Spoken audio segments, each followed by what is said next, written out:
마을과 공동체에 대한 진솔한 이야기, 마을신당의 경기 성남시 편입니다. 새로운 분, 현장을 누비시면서 실제 현장에서 성과를 내고 계시는 분을 모셨습니다. 네, 먼저 소개해드리기 전에 저와 같이 마을신당을 같이 진행해 주시는 마을신당이 발굴한 정책 전문가이자 이야기꾼 경기연구원의 최준규 박사님입니다. 안녕하세요. 네, 마을진담 함께하고 있는 경기연구원의 최준규입니다. 오늘 성남에서 지난해에 나왔던 성남시 마을공동체 지원센터 같은 자리지만 이번에는 현장에 계시는 좀 현장의 생생한 목소리를 전달해 주실 활동가분을 모시고 이야기를 나누게 돼서 매우 즐겁고 기쁜 마음입니다. 자, 매우 기쁘고 즐거운 그런 마음으로 우리 현장 전문가이자 성남 마을 공동체 만들기 네트워크의 대표이신 양재현 대표님을 모시고 이야기를 나눠보도록 하겠습니다. 안녕하세요. 네, 안녕하세요. 성남시의 89개 공동체의 대표인 성남마을의 대표 양재현입니다. 감사합니다. 네.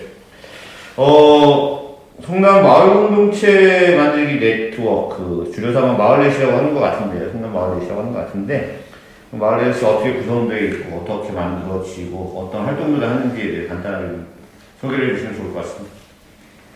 성남시는 다른 경기도의 시작체에 비해서 행정조직이 가장 늦게 시작한 도시입니다. 2000년대 초반 아니면 1900년대에 성남시가 만들어지면서 광주 대잔지 사건이 만들어질 때 그게 가장 마을공동체 활동의 시발점이라고 봅니다. 주민들이 같이 협의돼서 광주 대잔지 사건을 해결해보자 하는 여러 가지 주민 주체들이 나왔고요. 그 이후에 주민교회 등등이 마을공동체 활동을 하다가 지금은 2015년부터 성남 마을공동체 만들기 협의체를 만들었고 그 이후에 성남시 마을공동체 지원센터를 지향하면서 2018년에 성남 마을넷이 창립하게 되었었습니다. 2018년이면 지금 딱 한 3년, 4년 조금 넘었네요. 예. 어려우신 점도 있고, 또 이럴 텐데, 아까 89개 공동체라고 표현했는데, 89개, 처음부터 89개를 시작하지 않으셨을 것 같은데. 네, 처음에 발족하기 전에는 준비 과정 거치기 전에 2014년에 협의체가 만들어졌는데 7개의 협의체가 만들어졌었고요. 그리고 준비 과정을 거치면서 다양한 공모 사업이 시작된 그리고 공모 사업을 진행하는 공동체들이 모여가지고 준비비를 같이 참여했습니다. 그리고 나서 발족할 때에는 40여 개 공동체로 시작했고 매년 조금 더 늘어나서 현재는 89개 공동체가 모여 있습니다. 성남 마을넷은 열려있는 조직이죠?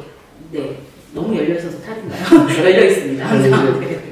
창립할 당시 한 40개의 공동체 그리고 지금 89개의 공동체로 성장해 왔는데 한 2, 3년 동안 거의 2배로 공동체들이 막 증가했는데 사실 매년 새로운 공모 사업에 지원하시는 공동체분들도 있고 최근에 주민자치회 뭐 이런 활동들이 많아지면서 그런 움직임들을 하는 공동체들도 있고 아직 공모사업이나 뭐 정부 사이드하고 협력해본 경험은 없지만 막 태동하는 공동체들도 굉장히 많잖아요. 그들이 마을넷에 접속하게 되는 마을넷에 손을 내밀게 되는 경로는 어떤 게 있을까요? 실제는 활동가들이 지역의 모든 곳곳에서 활동을 하고 있다고 생각합니다. 학부모 조직, 아니면 마을의 주민자치위원이거나 통장, 그리고 여성단체, 회원들, 그리고 다양한 또 시민 조직들의 활동을 하고 있다가 자기가 살고 있는 동네에서 공동체를 좀 꾸려보자 하는 조직들이 있고요. 또 마을에서 소소하게 같은 생각을 가진 취미 활동을 하고 있는 동아리들이 또 모이기도 하고요. 그렇다고 해서 공모사업을 지원한 조직들만 들어오는 건 아니고요. 공모사업을 전혀 진행하지 않아도 내가 하고 있는, 지금 하려고 하는 지향점이 마을공동체인가 문의를 하면서 들어오게 되시는 분들도 계십니다. 너무나 다양하게 있다 보니 어느 조직이 먼저 아니면 어느 조직이 여기에 들어올 수 없고 아니고도 없고요. 개인의 경우도 있습니다. 그러면은 마을넷 홍보차, 마을넷에 들어오고 싶다, 같이 논의를 해보고 싶다 이런 분들은 대표님께 연락을 드리면 될까요? 아니면 지원센터를 통해서 들어가면 될까요? 아무것도 제가 모르는데 제가 성남에 처음 이사 와서 공동체 활동을 하고 싶어. 근데 잘 모르니까 마을넷에 들어가서 이야기를 듣고 싶다. 이런 분들이 분명히 있으실 것 같거든요. 이런 분들은 어떻게 마을넷을 찾아가면 될까요? 너무 다양한 방법이 있는데 우선은 마을 내에 밴드가 있습니다. 밴드에는 열려있기 때문에 누구나 들어올 수 있고요. 매일 저희가 홍보콜 지금 들어가 바쁠 정도로 다양한 사람들이 왔다 갑니다. 그리고 우선은 공모사업을 진행하시는 분들이 가장 문의를 하시는 게 내가 여기에서 좀 유리해지려면 네트워크와 같이 활동을 해야 될까요? 라고 문의하시면서 들어오시는 분들도 계시고요. 마을넷에 들어오지 않은 공모사업 하시는 분들도 많으세요. 근데 그분들이 그래도 활동력과 연대를 만들려면 마을넷과 함께 어디서든지 만나지는 그 회원들, 89개 단체의 회원들과 만나지고 나서는 마을넷 소개를 받고 들어오게 되면 다양한 방법들이 있습니다. 사실 센터에 문의해도 행정조직에 문의해도 안내를 해주실 거라고 생각합니다. 공동체 네트워크 활동인데 네트워크 마을넷을 만드셨잖아요. 그것의 유용성이랄까요? 그냥 이렇게 개별적으로 공동체들이 있는 것보다는 마을넷이 있어서 훨씬 더 낫다.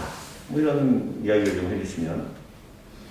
우선은 성남이 마을 공동체 만들기에 지원 사업을 시작했던 게 문화재단을 통해서 2006년부터 시작했었습니다. 시장 통해서 시작을 했고, 공단 지역에서 시작을 했고, 임대단지가 많은 아파트 지역에서 시작을 했었는데요. 그들이 스스로 예산을 어디서 받아서 아니면 주민들의 예산을 만들어내서 했던 게 아니라 어떤 예산이 있으니까 주민이 모이기만 했었으면 됐었습니다. 다시 말해서 주체성을 가지고 있는 건 모였다라는 주체성밖에 없었습니다. 근데 10년의 기간 동안 그들은 굉장히 많이 성장을 했고 2016년 정도 됐을 때는 공모사업 플러스 활동가들이 이미 경기 지역이나 타 지역으로 여러 가지 다양한 활동들을 나갈 정도의 역량이 커졌었는데요. 그리고 나서 성남 마을넷이 만들어졌고 스스로의 활동을 어디까지 가야 되느냐에 대한 내부 고민이 사실은 되게 깊습니다. 왜냐면 내 마을 활동도 해야 됩니다. 내 활동가로서 활동가의 예산을 또 만들어내야 하기 때문에 자립적인 또 돈벌이 활동을 해야 됩니다. 그리고 공간을 또 운영하기도 해야 돼요. 공간이 있는 활동가들은. 그리고 나서 성남 마을넷이라는 전체를 보면서 행정과 민간 협치를 해야 되고 지금은 또 중간지원 조직이 생겼으니까 중간지원 조직과도 이야기를 해야 됩니다. 이 과정에서 어디까지 우리가 지향점을 보고서 성장해 나갈 것인가에 대한 고민이 되게 짙었습니다. 특히 센터가 생기면서 마을활동가들이 성남에 있는 마을활동가들이 이렇게 성장했는데 센터로 많은 좋은 활동가들이 들어가야 된다고 생각했습니다. 근데 그 과정에서 활동가들이 배제되었고 배제됐다고 저는 생각합니다. 사실은 그런 과정에서. 그리고 마을 활동가들이 성남의 마을 공동체 주력 그 정책을 이슈를 이야기하는 논의 자리가 계속 협력적으로 만들어져야 된다고 생각하는데 그 자리가 만들어지지 않아서 조금 지금 좀 계속 어려움을 겪었지만 이제는 그러니까 그전에는 좀 우울 모드였지만 센터가 생기고 나서 많은 변화가 있었어요. 우선 위원회 아니면 자문위원회 활동가들이 함께 참여하게 되는 자리들이 분명히 많아졌고 센터는 언제든지 활동가들을 만나서 그 의견을 묻습니다. 작년에 센터가 생기기 전에 코로나 블루로 다들 어려워할 때였고 그 다음에 지역에서 보건소에서 되게 어려운 과정들을 한다라는 소식을 듣고 가장 먼저 뛰어나간 사람들이 마을넷 활동가들이었습니다. 보건소를 찾아다니면서 그들을 지원하고 응원하는 마을넷 작당 모임을 하기도 했었고요. 또 마을에서 돌봄이 좀 어려운 아이들을 마을에서 돌보는 과정들도 하기도 하고요. 마스크를 만들어서 나눠주기도 하고요. 네. 죄송합니다. 지금 말이 길어져가지고. 그래서 네. 제가 오늘 이 얘기를 하고 싶은 얘기가 너무 많을 것 네. 같아서 제가 좀 아주 단순하게 여쭤보면 지금 앞에서 제가 이 책을 넘기면서 그 마을넷의 활동들을 이야기를 해주고 계시는데 계속 책을 이렇게 뚫어지게 건너편으로 바라보고 있었거든요. 이 책의 내용들, 그러니까 2020년, 2019년에 마을넷에서 이야기했던 내용들을 정리하고 활동들을 정리한 내용들을 막 정리하신 것 같아서 굉장히 귀한 자료이기도 하고 또 다른 지역에서 막 이런 것들을 준비하면 가이드가 될 수도 있고 참고 자료가 될 수도 있을 것 같은데 이런 자료는 어디서 다운로드 받을 수 있을까요? 네, 다운로드는 아니고 직접 책자를 전달해 드릴 수 있고요. 성남마을넷이 작년에 많이 모이지 못했고 운영위원회만 15번 정도 했는데요. 마을 공동체가 전체 모이는 회의를 못하면서 그냥 방구석에 만나자. 우리가 바깥에서는 직접 회장 끼고 밥상 차려놓고 만날 수가 없으니 그래서 만들었던 게 성남시 마을 공동체 만들기에 각자의 이야기를 한번 담아보자고 했거든요. 89개 공동체가 있지만 한 번도 보지 않은 공동체들끼리도 있어요. 그래서 50여 개 단체가 그 내용을 써서 마음을 열다, 마을을 잇다라는 제목으로 아카이빙 자료를 했는데, 네, 어디든지 연락 주시면 보내드리도록 하겠습니다. 네.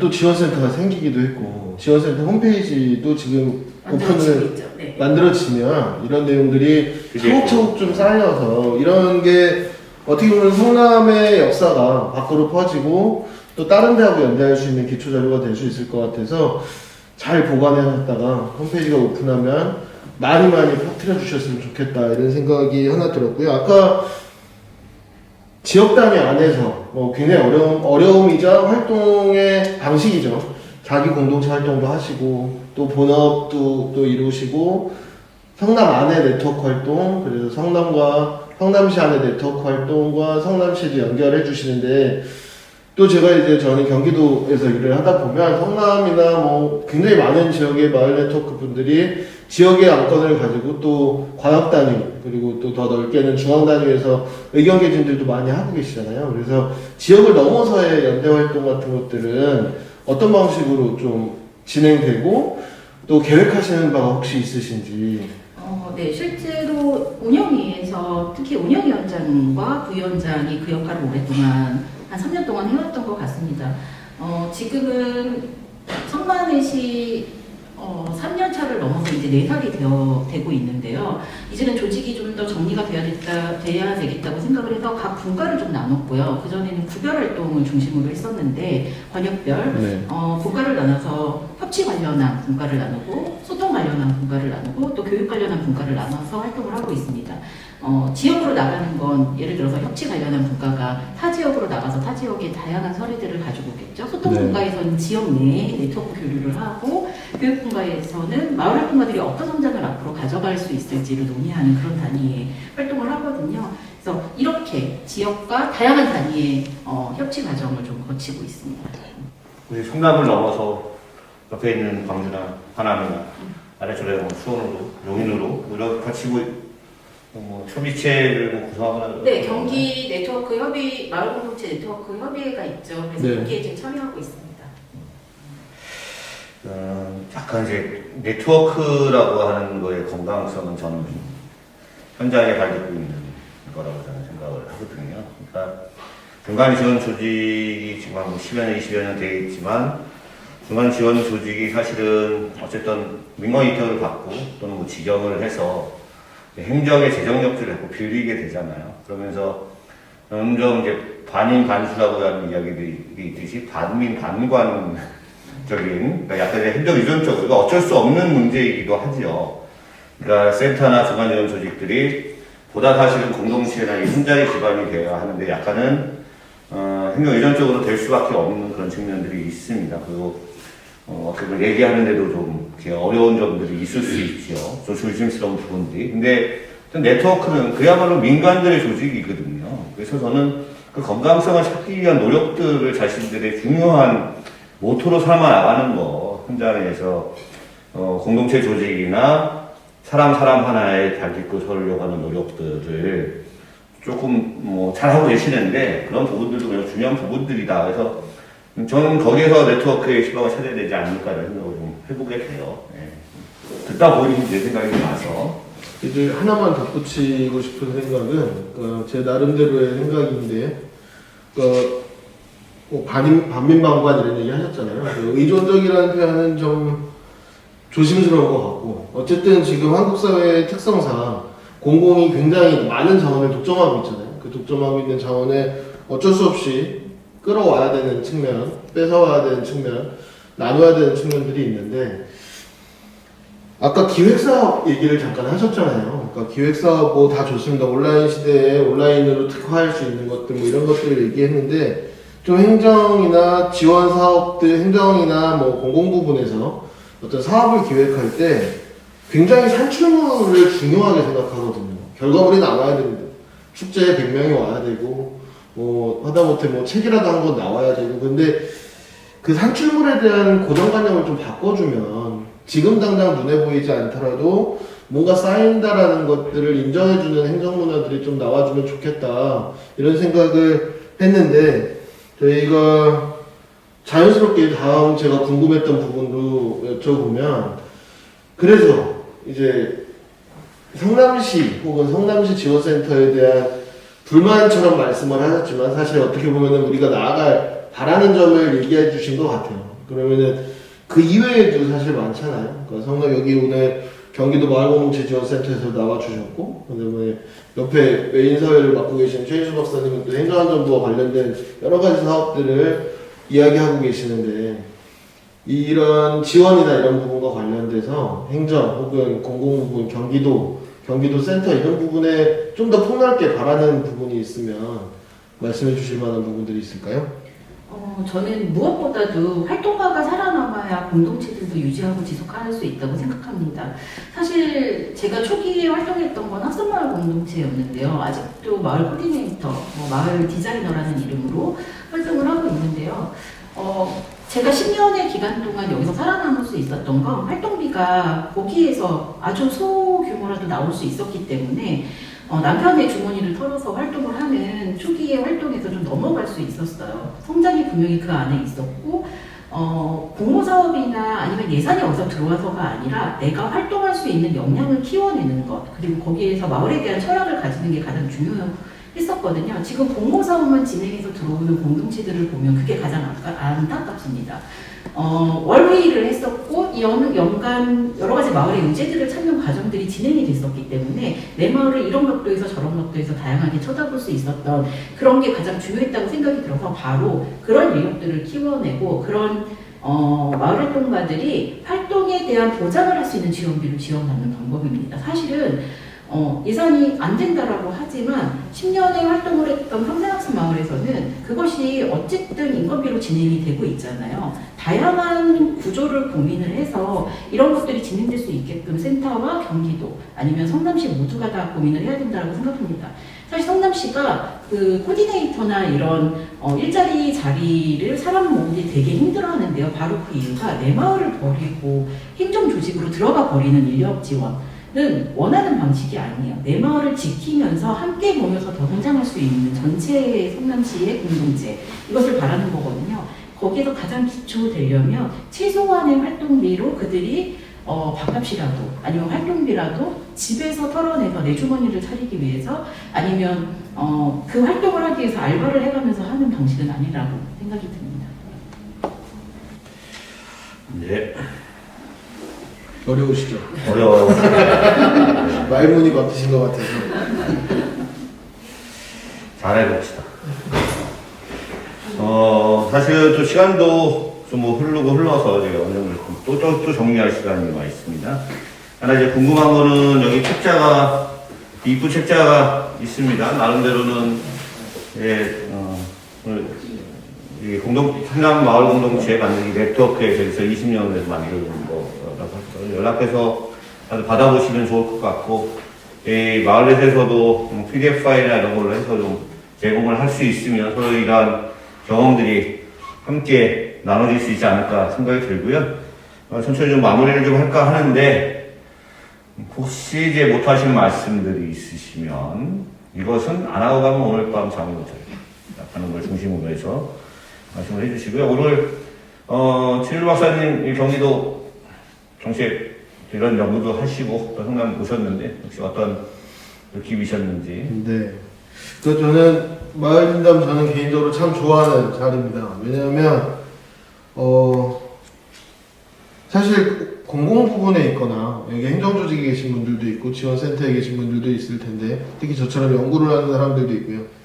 굉장히 큰 얘기들만 하잖아요. 마을에서의 민주주의가 어떻고 뭐 지원 제도가 어떻고 정책이 어떻고 예산이 어떻고 이런 얘기들을 하는데 맨 처음에 그런 얘기들을 하셨어요. 지원센터가 생기고 뭐가 제일 좋아졌냐라고 했을 때 모일 공간이 있고 프린트할 수 있고 인터넷이 되는 공간이 있어서 참 좋았다. 어떻게 보면은 가장 직접적인 이해 혹은 삶의 필요 이런 것들은 뭔가 이렇게 공공에 있으면서 지원이라는 사이드에 있으면서 자꾸 잊어버리게 되는 거 아닌가 이런 생각을 하게 되는데 마을진담이라는 것들을 활동가분들이 그러니까 위안 삼아서 볼 수 있기도 하고 참고 삼아서 볼 수 있기도 하고 공공 부분에서도 공무원분들이랑 지원센터에 계신 분들도 보실 기회가 된다라면 맨 처음에 지원을 시작하시면서 설계를 하시면서 처음에 다잡았던 마음이 뭐였을까라는 생각을 다시 한번 해보셨으면 좋겠다라는 생각을 하는 자리였습니다. 예. 자, 양재현 대표님 혹시 한 번 아니어도 그냥 두 번이나 주셔도 되는데 마무리하면서 하시고 싶은 말씀 부탁드리겠습니다. 네, 여기 슬로건이 진짜 저희 마을넷이 처음 만들어져서 한 7개월간 공론장을 하면서 만들어진 문구였습니다. 마을과 사람, 관계는 행복입니다. 사실 마을에서 활동하다 보면 각 마을에서도 그렇고 저희처럼 네트워크에서도 그렇고 센터와 마을 공동체 아니면 행정과 저희 마을 공동체 아니면 또 센터가 모두 항상 좋은 얼굴들만 할 수는 없습니다. 하지만 언제든지 이야기하면 모든 것이 다 해결될 수 있습니다. 마을넷은 언제나 치열하게 싸워왔지만 치열하게 함께하려고 애썼던 것 같습니다. 그렇게 함께하는 것 그리고 거기에 남는 건 저희 활동가들 사람들이라는 걸 좀 알았으면 좋겠습니다. 예. 혹시 여기 플로어에서 혹시 궁금하신 거 있으실까요? 예. 김언니. 누나. 그 마을 활동가로 정말 현장에서 열심히 하신 것 같아요. 네, 그걸 하면서 배운 거, 느낀 거, 얼만큼 어떻게 성장했는지 좀 개인적인 다른 건 아까 좀 관계에서부터 얘기했고 관계, 중간 조직과의 관계에서 얘기했고 자기 자신이 어떻게 성장했는지 이런 얘기를 좀 간단하게 해주시면 앞에 당사자가 계셔가지고 되게 부끄러운데 사실 성남시의 마을 공동체의 가장 초기의 근간을 만들면서 활동가들의 역량을 키워온 조직이 문화로수 아니면 문화숨이 있었고 그 다음에 성남 YMC 초기에 그러니까 2010년대 초반에 마을 리더들을 만들면서의 시작이었던 것 같아요. 그들과 같이 중간 지원 조직의 역할을 해줬던 그 성장이 없었으면 되게 힘들었을 것 같은데 저도 그냥 동네 아줌마에서 그냥 동네 학부모에서 사람들을 모아내서 그들과 같이 뭔가를 조직력으로 끌어내서 하게 할 수 있었던 그 기반은 공동체 활동을 공부했던 그런 다양한 공부들이었습니다. 사실 2019년까지 성남시에서 마을 공동체 관련한 교육을 한다 그러면 10년 차가 돼가도 저희는 놓지 않고 활동가들이 참여하려고 되게 애썼었던 것 같아요. 왜냐하면 매년 그것을 바라보는 똑같은 교육이 되더라도 바라보는 관점이 달라졌기 때문에 또 저희들을 바라보고 저희들을 컨설턴트나 리더로서 인정해주는 사람들이 늘어났기 때문에 조금 더 우리가 성장해서 그런 이야기들을 해줘야 되지 않을까의 생각이었습니다. 그렇게 성장할 수 있었던 그런 관점이 생겼다는 것 자체가 저희가 성장하지 않았을까? 예전에는 초기에는 너무 교육이 쓸데없는 거 아니야? 너무 교육이 많아. 아니면 이걸 또 해야 돼 우리가? 이런 마음도 없지는 않았는데요. 이제는 좀 성장하고 나니 이런 것이 얼마나 우리에게 큰 성장을 가져왔는지 뭐 이런 얘기를 할 수 있는 정도도 저희 성장이었다고 봅니다. 네. 또 있으세요? 예. 아까 얘기하시면서 활동가들이 활동을 잘할 수 있게끔 어떤 활동비 지원 문제 이건 굉장히 중요한 문제라는 생각이 들거든요. 그래서 그거는 어떻게 나중에 마을 진담에서 뭐 토론회 뭐 이런 걸로 그냥 맨날 이랬어. 그 다음에 또 마을 진담 가도 또 이래 이런 게 아니라 좀 전진시킬 수 있는 방법을 고민해보시면 어떨까 하는 생각이 듭니다. 저는 그 부분에서 마을 진담에 요구하고 싶은 내용이 있습니다. 저는 10년의 활동을 처음에 교육받았던 방식대로 처음에는 모든 게 지원이 와서 저희는 참여하면 됐지만 그 다음에 공모사업을 스스로 해야 되고 스스로의 공간들을 꾸려내야 되고 거기에 활동가들이 스스로의 활동력을 유지해야 되는 그런 단계들을 계속 밟으면서 왔던 것 같아요. 근데 거기서 가장 어려운 게 그 자립이라는 포인트를 어디에다가 보느냐이고요. 마을 공동체가 성장하면 뭐 사회적 경제나 그런 비영리 단체나 이런 활동으로 넘어가는데 그 다음 이후의 활동을 어떻게 해야 될지 이런 부분들이 사실 계속 사회에서 논의되지 않고 스스로 알아서 하는 거니까 그것도 이제 그 다음에 스스로 알아서 해야 되라고 하지만 사실 여기는 항상 의문점이 있고 물음표가 있습니다. 공모사업이 아니면 사회적 기업도 아니면 비영리 단체도 쉽지 않다라는 생각이 들거든요. 이런 의견들을 좀 진단해서 좀 주체적으로 나눠줬으면 좋겠다고 의견 드립니다.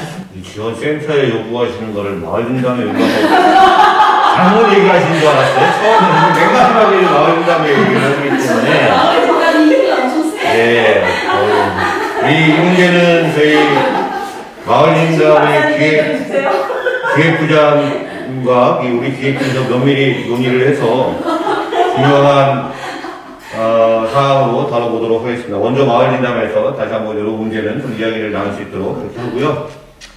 시간이 좀 그냥 끝나서 이제 마무리를 좀 저도 하겠습니다. 어찌되었던 늦게 가지만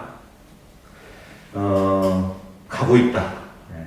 그래서 좀 늦게 가서 좀 안타까울 수도 있고 하지만 어쨌든 그 방향성, 그러니까 저도 사실은 뭐 성남에 대한 애정이 각별할 수밖에 없던 사람인데 민선 5기의 팀이 만들어지고 민선 6기의 조례가 만들어지고 7기의 센터가 만들어졌습니다. 그리고 이제 8기가 오면 또 다른 새로운 모습들로 더 많은 것들을 또 보여주지 않을까. 그리고 그 방향이 옳다라고 하면 약간 늦게 가는 것을 우리가 좀 참을 수도 있다. 그런 판단들을 해서 희망차게 좀 기다렸으면 좋겠다라는 말씀을 좀 드리고요. 마치도록 하겠습니다. 자, 지금까지 마을과 공동체에 대한 진솔한 이야기, 마을진담회 경기 성남시 편 두 번째 이야기를 모두 마치도록 하겠습니다. 지금까지 청취해주시고 시청해주신 모든 분들께 감사드리겠습니다. 안녕히 계십시오. 안녕히 계세요. 안녕. 수고하셨습니다.